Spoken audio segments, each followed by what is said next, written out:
when you don't want to serve, when you don't want to share what God's done in you, guess what usually happens in your life? There's a lot of crap. There's a lot of crap that hits you, and it hits hard.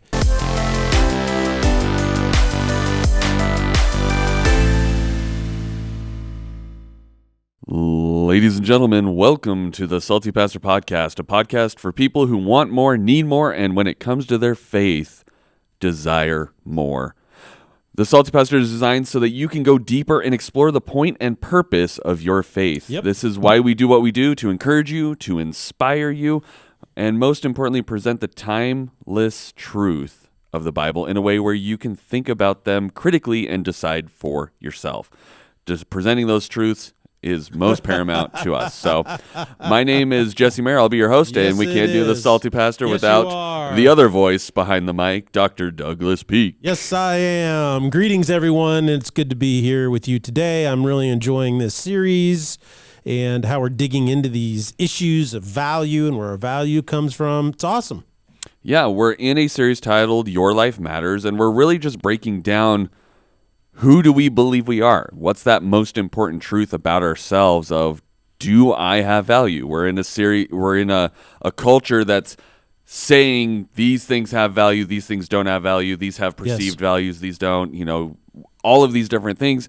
But ultimately, it's all these external, cultural, sociological things deciding what is and isn't valuable. And the whole point of this series is basically there's only one thing that can really give you value, and that's God. Yes, and that is why I think it's such a powerful series, is because it's really addressing a core issue that everybody struggles with, and that is, where does my value come from? How do I know and I'm affirmed? And oftentimes we get sidetracked because we think it's some external thing that brings us value. I was talking to a really good friend of mine who's very successful back in the Midwest. And he was just talking about, he's approaching 60 now. And he says, even being in the ministry my entire life, because he's been in the ministry his whole life. Right. He says, I've just lived my whole life struggling with depression.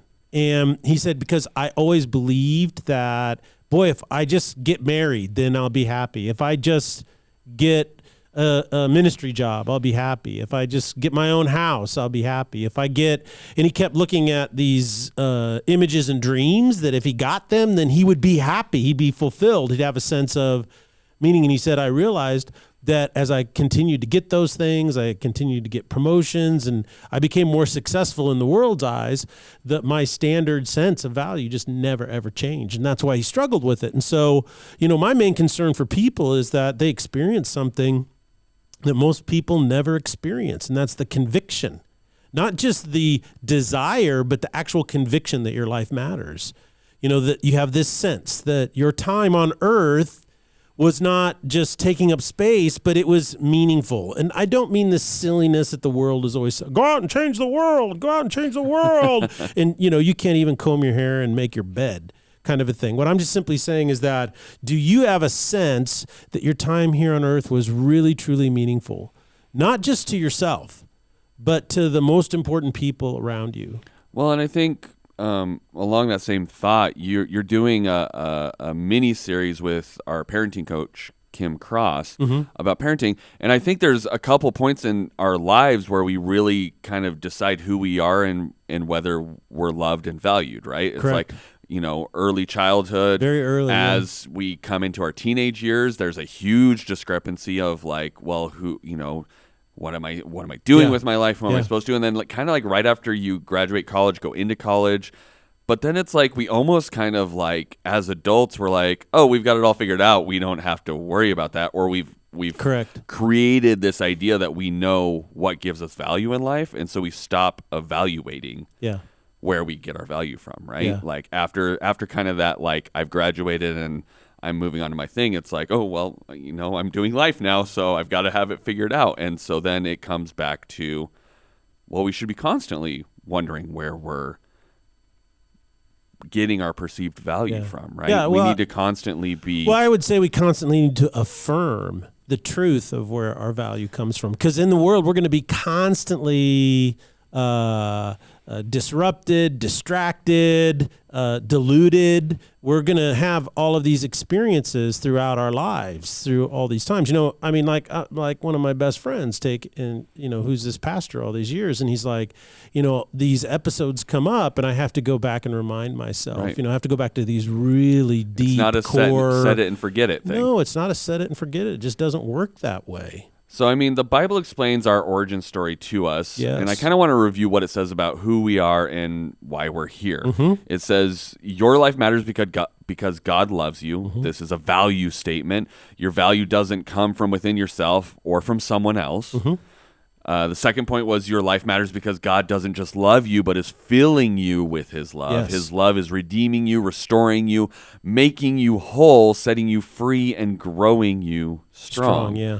And then the third point you made last week was your life matters because as Jesus is filling you with his love, it overflows into the lives of those around you. Yeah, and I think that's really where you start to see why discovering your ministry is so important. However, the New Testament, Paul particularly talks about doing ministry, working in ministry, serving other people. And then John, of course, the apostle, wrote in 1st, 2nd, and 3rd John, the necessity to love and go out. And then James also makes the point that faith without deeds is dead.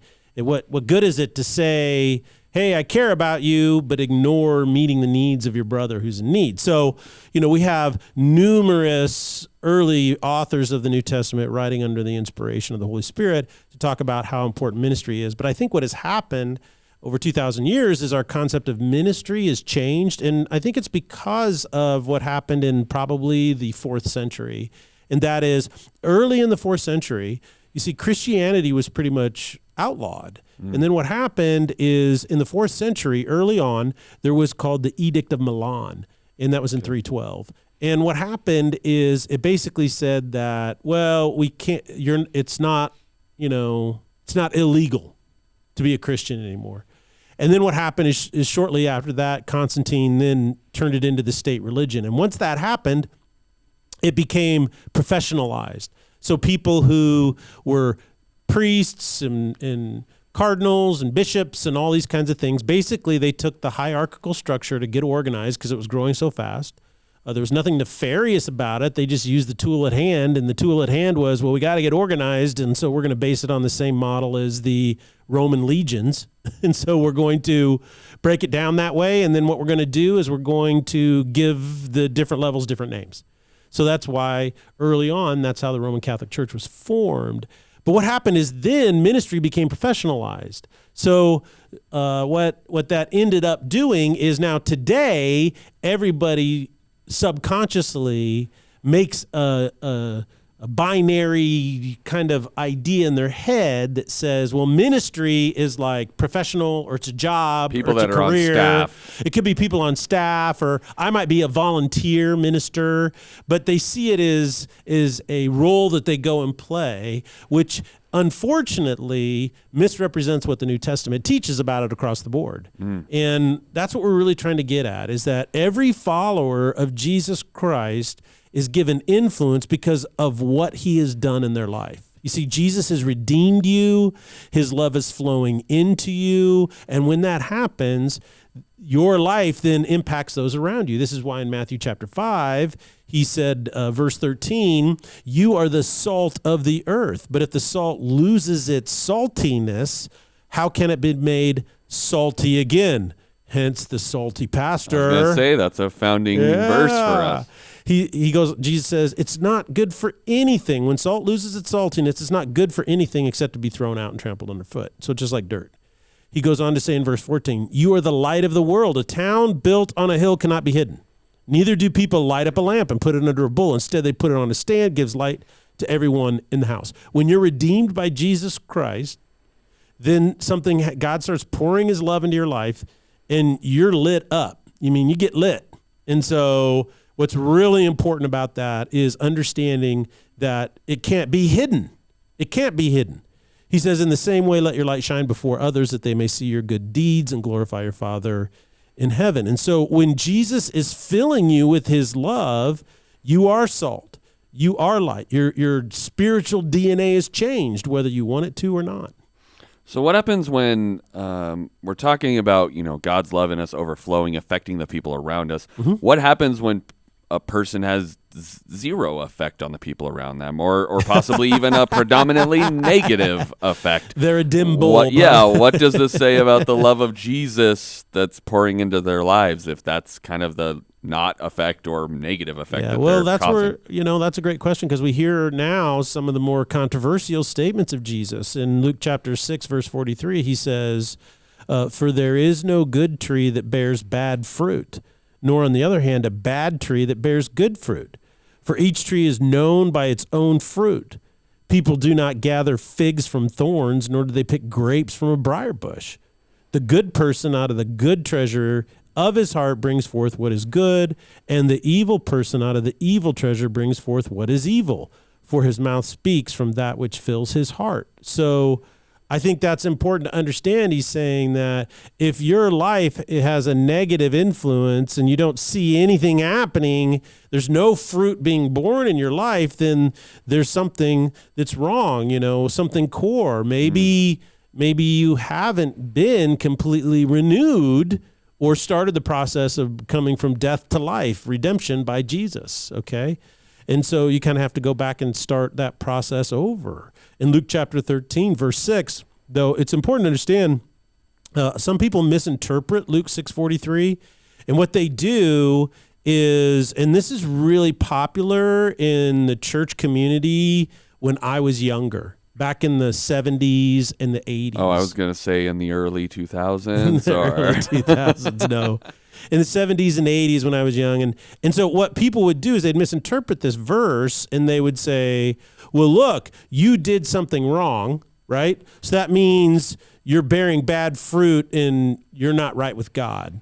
And so it became kind of like a way. Finger pointing. Yeah, a way to say, well, you made a mistake, and so you're evil. Okay, so and so what they would do is that they became very judgmental or legalistic type communities based on this verse.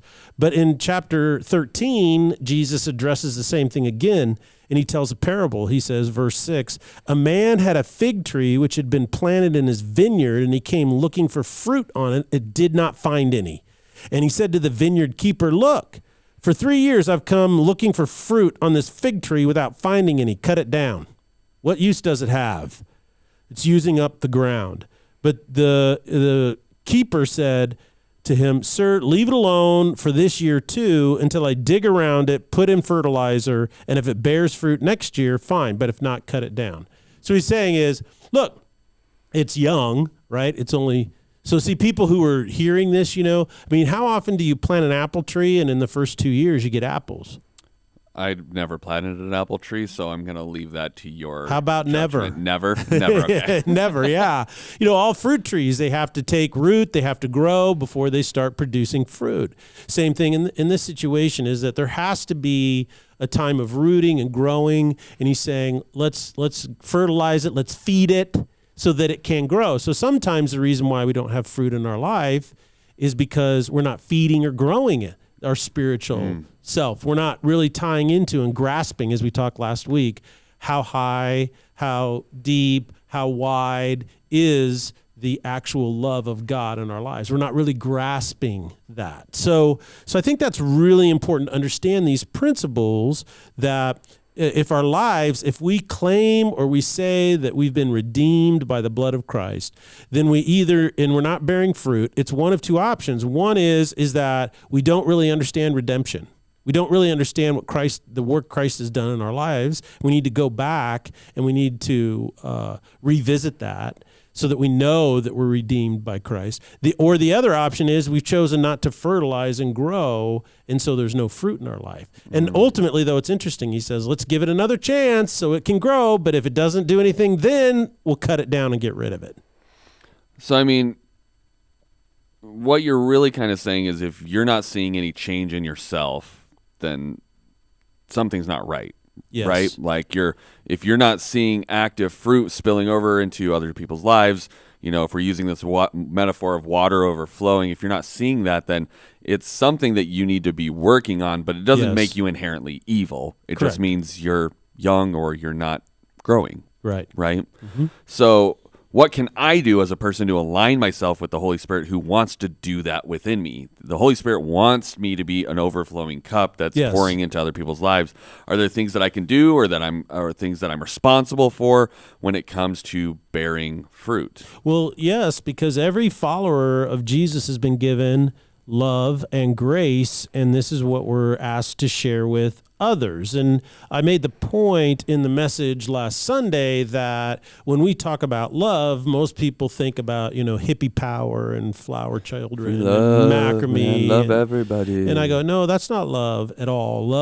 Real love is finding a responsible place and trying to walk and live in it. You're not going to be perfect. You're not going to do it perfectly every time. But what you do is particularly for men, it's not walking around, crying at flowers and nice paintings and stuff like that. That's not love. What love is when a man finds his place in the world. He takes responsibility for himself so that he can provide and become what he's called to become, finding his masculine heart. That's finding his responsible place. He takes responsibility for his actions. He takes responsibility for improving himself. He takes responsibility for his impact on those around him. He wants to contribute whatever his unique wiring and perspective is. He wants to, so it's finding a responsible place. So we have been put in when Jesus saves us and redeems us, it says he adopted us into his family, and then he seated us in the heavenly realms next to himself. So what that says is that we have been given a new family and we've been seated. That's he's responsibly established us. Okay. And that's what's really important to understand. And then in 1 Peter chapter 4, verse 8, the Apostle Peter addresses this issue is like, once you're established, he says, look, above all, you must love each other deeply. So we have to love each other, not with feelings, not with emotions, but we have to love each other from the conviction of what's true or untrue, finding that responsible place. He says we must love each other deeply because love covers a multitude of sins. And this is what James talks about when he says, look, the law of mercy is always better than the law of judgment. Okay? And then he goes on to say, offer hospitality to one another without grumbling. Each of you should use, verse 10 is a key verse, each of you should use whatever gift you have received to serve others as faithful stewards of God's grace in its various forms. So it specifically says each of us has received a gift from God as an act of grace into our life. So the logic is fairly simple, and you kind of explained it earlier. I was created to be loved by Jesus, who is God. Jesus must first bring me back from death to life in order to receive his love.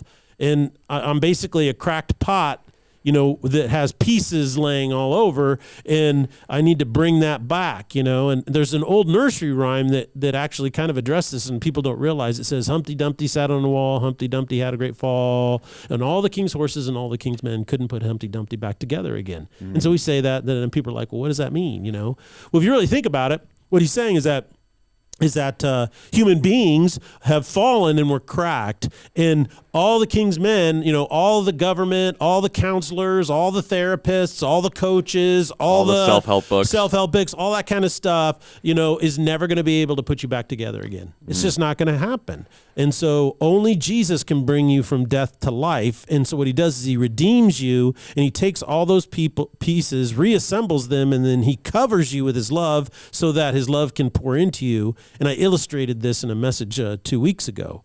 So now I am become a living vessel where the love of Jesus, his grace, is being poured into my life on a daily basis. And then the final point is this love becomes a wellspring that overflows, right? It starts to overflow out of my life.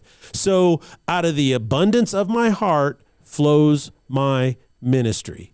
So if I see my ministry as a job, a chore, or obligation, then there's little fruit. And the reason why this sounds really strange, but when we operate out of obligation or chore, we are doing ministry in order to get a paycheck.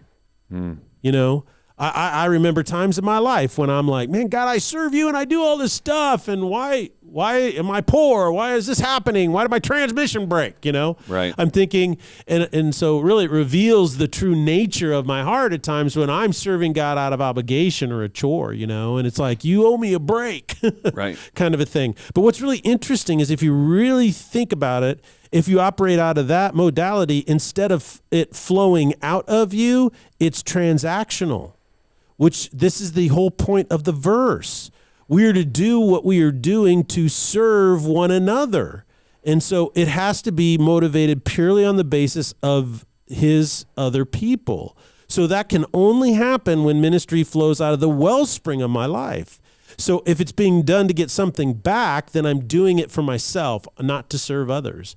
And so what that does is that allows me then to serve others out of the wellspring. I only can give what Christ has been doing in me. So we're instructed to use our gift, the outflow of his love, not for ourselves, but in service of others.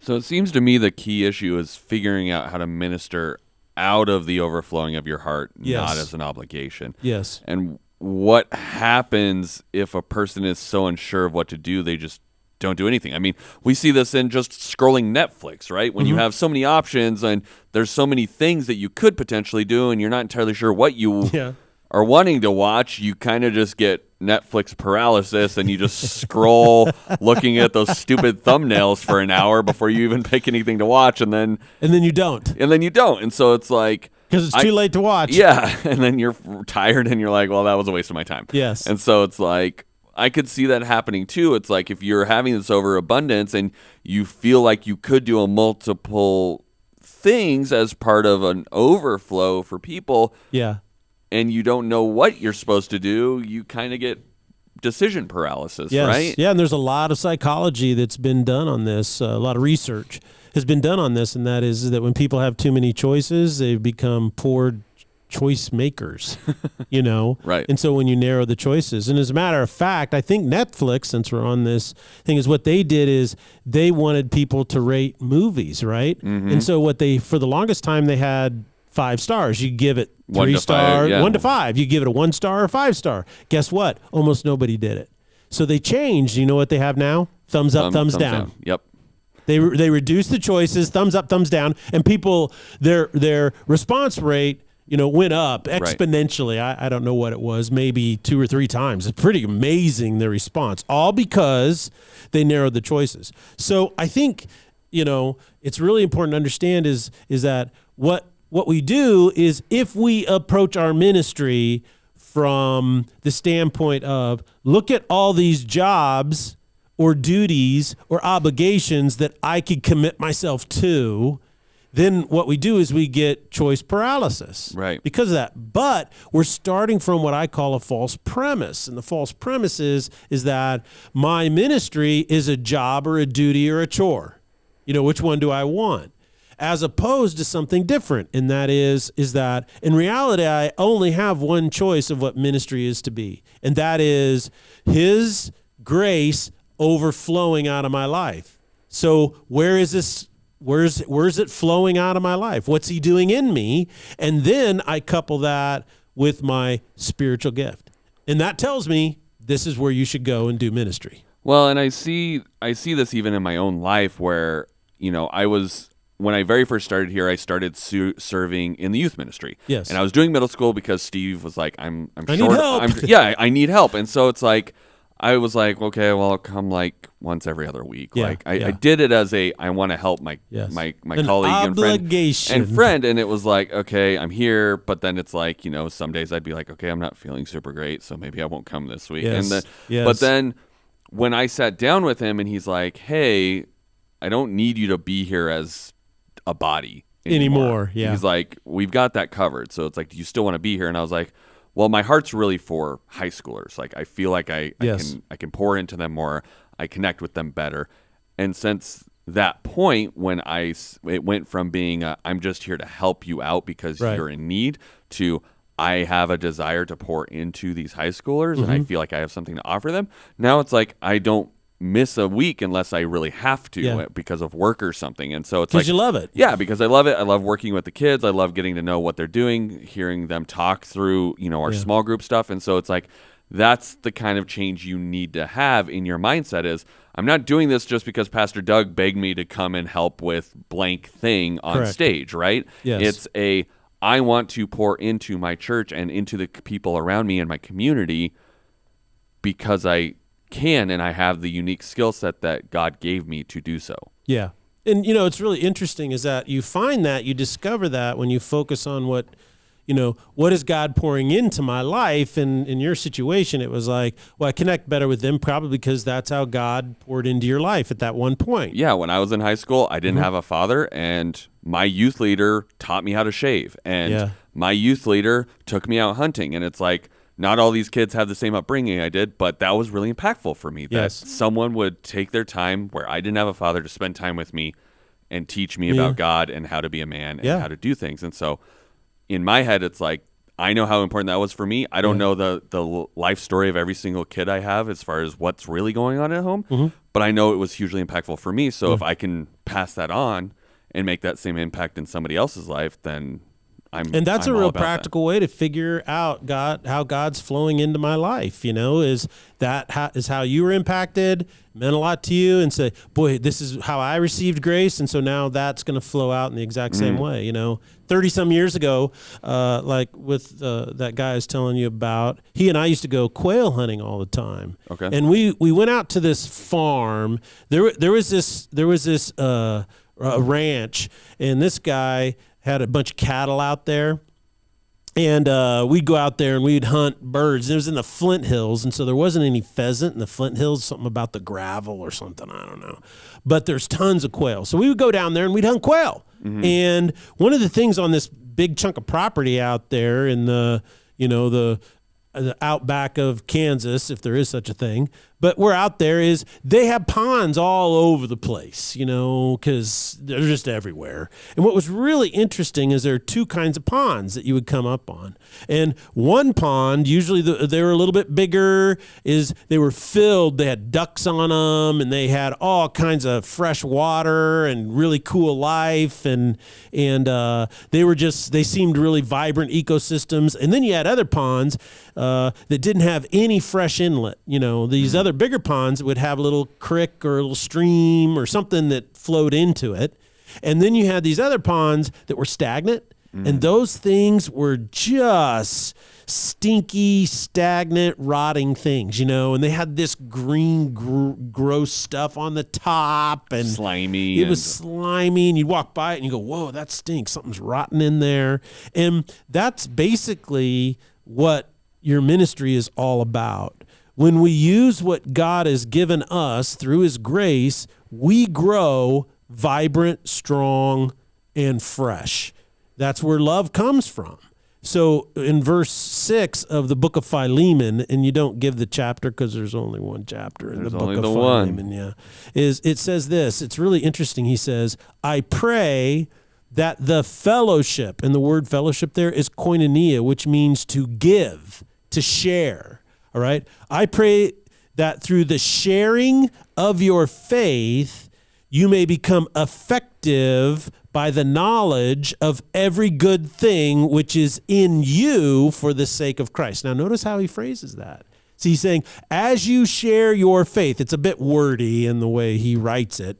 But what he's saying is this, is that as you share your faith, fellowshipping, you grow in understanding of everything I have in Jesus Christ. Notice that he says, I pray that you will come to a knowledge of every good thing which is inside you for the sake of Christ. So Christ is pouring stuff into you for your sake, and it's in you, but if you aren't participating in sharing that, then you're not going to grow, and then you become like that tree in the parable in Luke chapter 13 where he says, well, let's fertilize it a little bit and give it one more year. And this is something that I think is really important to understand. I've told people this over and over and over.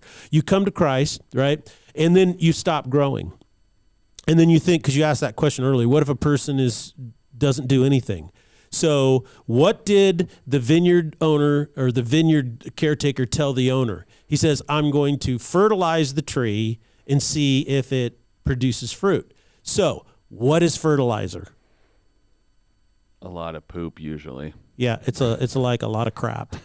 And so when you don't want to serve, when you don't want to share what God's done in you, guess what usually happens in your life? There's a lot of crap. There's a lot of crap that hits you, and it hits hard, and it teaches you, and it molds you, and it gives you opportunity. Some people just get bitter because guess why they became Christians? It's transactional. I want God to solve my problems, as opposed to I want to grow strong. I want to know who I am. I want to know what my code of honor is, my convictions. And even if I can't live up to them, I want to try, and I'm going to put everything I've got into becoming the man that I believe God is calling me to become.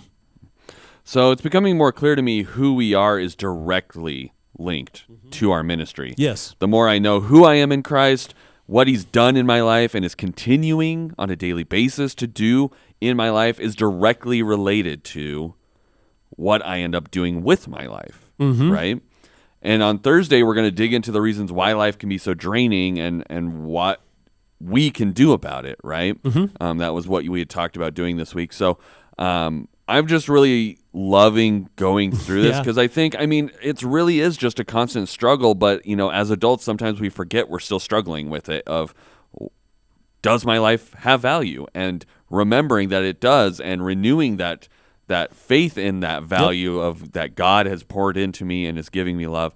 And then remembering I can't just hoard this for myself, that it needs to overflow and pour out into others. So I've really enjoyed this, and I'm excited to talk about Thursday about what the practical applications of these things look like.